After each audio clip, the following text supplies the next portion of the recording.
Congenital adrenal hyperplasia एक ऐसा रोग है जो कि उन बच्चों के माता पिताओं पर विभिन्न प्रकार के प्रश्न खड़े करता है।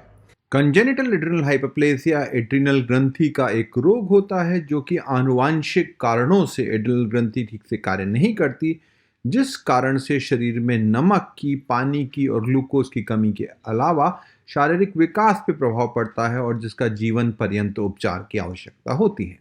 एड्रिनल ग्रंथि हमारे शरीर की एक बहुत महत्वपूर्ण हार्मोन ग्रंथि होती है जो कि किडनी के ठीक ऊपर स्थित होती है। यह ग्रंथि विभिन्न हार्मोन बनाती है जो कि हमारे जीवन के लिए अत्यधिक आवश्यक है। इनमें 3 मुख्य हार्मोन्स होते हैं। पहले हार्मोन, जिनको हम लोग सॉल्ट हार्मोन्स या नमक हार्मोन्स का नाम दे सकते हैं, जो एल्डोस्टेरॉन होता है, का काम शरीर में नमक की मात्रा मेंटेन करना है, ब्लड प्रेशर को नॉर्मल रखना है। दूसरा हार्मोन, जिसे ग्लूकोकॉर्टिकोइड कहते हैं, का कार्य शरीर में ब्लड ग्लूकोज, ब्लड प्रेशर और स्ट्रेस से लड़ने की क्षमता देना है। और तीसरे हार्मोन्स जो एंड्रोजेंस होते हैं, वो हमारे शरीर में आने वाले बदलाव, जैसे किशोरावस्था के दौरान बालों की ग्रोथ, गंध में होने वाले परिवर्तन के लिए उत्तरदायी होते हैं। हमारे शरीर की पिट्यूटरी ग्रंथि ACTH नामक हार्मोन के माध्यम से एड्रिनल ग्रंथि को नियंत्रित करती है, जहां से कॉर्टिसोल हार्मोन बनता है जो शरीर में ग्लूकोज और ब्लड प्रेशर को नियंत्रित करने का कार्य करता है और लड़ने की क्षमता देता है। इसके अतिरिक्त एल्डोस्टेरॉन हार्मोन बनता है जो कि नमक को नियंत्रित करता है और ब्लड प्रेशर को नियंत्रित करता है। वह तीसरा हार्मोन एंड्रोजेंस होता है जो शारीरिक विकास, खासकर लड़कों में होने वाले विकास, दाढ़ी मूछों में होने वाले बदलाव, स्किन में होने वाले बदलाव, गंध में बदलाव को परिणित करता है। कंजेनिटल एड्रिनल हाइपरप्लेसिया एक प्रकार की आनुवांशिक बीमारी है जिसमें वो एंजाइम जो कि इन हार्मोन्स के बनाने के लिए कार्य करता है में परिवर्तन आ जाता है। इस कारण से शरीर में नमक को रोकने वाले एल्डोस्टेरॉन, ग्लूकोज को बढ़ाने वाले कॉर्टिसोल की कमी हो जाती है और सारा का सारा एड्रिनल एंड्रोजेंस को बनाने की तरफ चला जाता है। यदि शरीर में नमक की और ग्लूकोज की कमी हो जाए और ब्लड प्रेशर बहुत कम हो जाए तो यह एक खतरनाक स्थिति होती है और सबसे गंभीर रूप से प्रभावित व्यक्तियों में 3 हफ्ते तक यह बीमारी एक बहुत गंभीर परिस्थिति, एक शॉक के तौर पे पहुंचती है और अगर उसका उस समय उपचार ना किया जाए तो यह जानलेवा भी हो सकती है। एंड्रोजन की अधिकता के कारण लड़कियों के एक्सटर्नल जेनिटेलिया में कुछ परिवर्तन आ सकते हैं जिसको हम एटिपिकल जेनिटेलिया के रूप में देख सकते हैं। लड़कों में यह समस्या मूलतः शारीरिक विकास के जल्दी आने के रूप में परिवर्तित हो सकती है। मूलतः एक आनुवांशिक बीमारी है जो कि माता पिता के जीन्स के माध्यम से आती है। इस बीमारी को होने के लिए माता से और पिता से, दोनों से जीन का आना आवश्यक है। यदि शरीर में एक जीन काम कर रहा है तो हार्मोन्स की कमी नहीं होती है और समस्या नहीं आती है।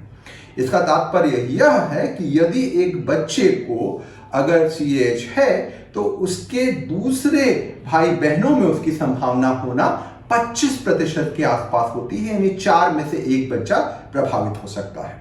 इस उपचार में मूलतः हम लोग एक तरफ नमक को रोकने वाले एल्डोस्टेरॉन को फ्लोरिनेस के तौर पर और ग्लूकोज को बढ़ाने वाले ग्लूकोकॉर्टिकोइड, कॉर्टिसोल को हाइड्रोकॉर्ट के तौर पे देते हैं। छोटे बच्चों में, विशेषकर 1 वर्ष से कम बच्चों में, नमक को देना भी अत्यधिक आवश्यक है, क्योंकि यदि नमक उन्हें नहीं पहुंचा तो दवाइयां देने के बाद भी शरीर में नमक की कमी हो जाती है।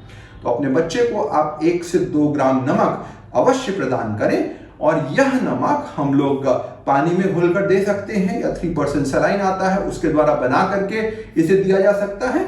उपचार में अगर हम अधिक डोज देते हैं तो उसका ग्रोथ के ऊपर असर पड़ता है, वजन बढ़ जाता है और लंबाई नहीं बढ़ पाती। और यदि कम दवा दी जाती है तो हड्डियां तेजी से बढ़ जाती हैं जिससे कि हाइट पर प्रभाव पड़ता है।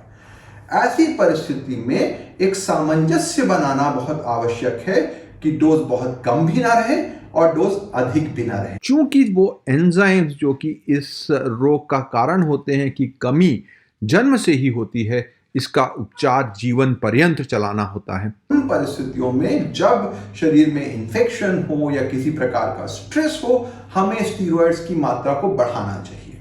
तो यदि बच्चे में बुखार हो, करीब 38 डिग्री के आसपास सेल्सियस में या लगभग 100 के आसपास फ़ारेनहाइट में, तो हमें अपनी हाइसोन की डोज को दुगनी कर देनी चाहिए अगले 3 दिनों के लिए। यदि बच्चा 5 मिलीग्राम की टैबलेट सुबह शाम ले रहा है तो उसे 2 टैबलेट सुबह शाम कर देनी चाहिए। अधिक बीमार होने की स्थिति में निमोनिया, डायरिया या ऐसे लक्षण होने पर इसे 3 गुना यानी 2 टैबलेट 3 बार कर देनी चाहिए। आप सभी के पास बहुत आवश्यक है कि हाइड्रोकॉर्टिजोन का इंजेक्शन उपलब्ध होना चाहिए, और यदि बच्चे में उल्टी होने लगे, वो दवा नहीं ले पा रहा है, बीमार हो रहा है, तो उसे इंट्रामस्कुलर यानी मांसपेशियों में लगाने के लिए हमें तैयार होना चाहिए। उचित तौर पर कंजेनिटल एड्रेनल हाइपरप्लेजिया के उपचार के लिए हमें नियमित दवाइयों का सेवन होना आवश्यक है। एक भी दिन दवाई को छोड़ना जीवन के लिए खतरनाक हो सकता है। इसके अतिरिक्त समय समय पर उपयुक्त जांचें, संक्रमणों के दौरान स्ट्रेस डोज और उपचार का उचित तरीके से करना और शारीरिक विकास को देखना अति आवश्यक होता है। जेनेटिक टेस्ट के माध्यम से हम जन्म से पहले ही पता लगा सकते हैं कि बच्चा प्रभावित है या नहीं, परंतु यह करने के लिए बच्चे और उसके माता पिता की जांच होना आवश्यक है, जिससे गर्भ में ही अगले बच्चे के बारे में जानकारी हो सके। इसी के प्लान करने से पहले ही मिल लेना चाहिए, क्योंकि अगर हम बाद में मिलते हैं तो समय उतना नहीं रहता इस सारी प्रक्रिया को समझने और जानने के लिए। बच्चों के जीवन में किसी प्रकार की कोई बाधा नहीं आती, चाहे वो शारीरिक विकास या मानसिक विकास या प्रजनन या किसी भी प्रकार से है। कंजेनिटल एड्रेनल हाइपरप्लेजिया एक प्रकार की घातक रोग है, जिसे समय पर ना पकड़ा जाए तो उसके अत्यधिक दुष्प्रभाव हो सकते हैं। इसका बहुत ही सफल उपचार उपलब्ध है, पर उसे जीवन पर्यंत करना चाहिए और उसके साथ नियमित तौर पर डॉक्टर से मिलकर जांच करना आवश्यक है।